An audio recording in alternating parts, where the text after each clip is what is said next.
לפעמים הקוד צריך להתפצל לשתי דרכים שונות כנגד תנאי מסוים. במקרה שלנו, האויב יבדוק כל פעם שהוא נפגע, האם הערך שרשום במשתנה החיים שלו ירד לאפס.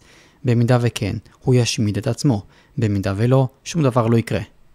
בחירה זו בין שתי האופציות נעשית על ידי נוד בשם branch.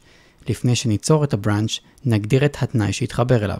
ניצור את הנוד, כפתור ימני, ובשורת החיפוש נכתוב את הסמן קטן או כתיבת less equal בשורת החיפוש.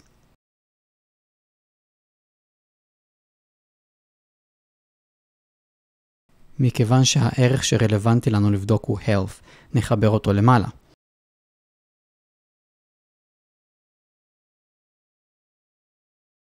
הערך שיוצא מהאוטפוט של נוד זה הוא ערך בשם בוליאן, סוג הערך שמסוגל להחזיק רק שתי אופציות, true או false, שקר או אמת. כעת נזין את התוצאה אל נוד שמפצל את הקוד, נמתח ממנו קו ונבקש את הנוד branch.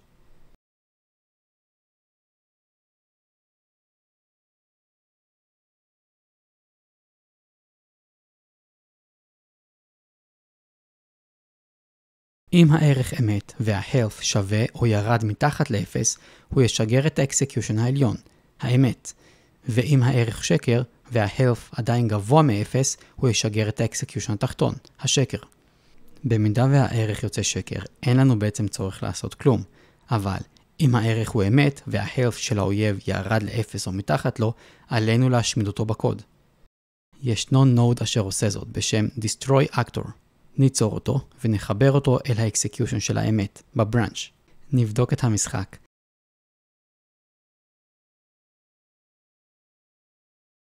כעת, ניתן לראות שכאשר החיים של האויב ירדו לאפס, הוא ישמיד את עצמו. באופן זה, יצרנו את היכולת לחסל אויב במשחק.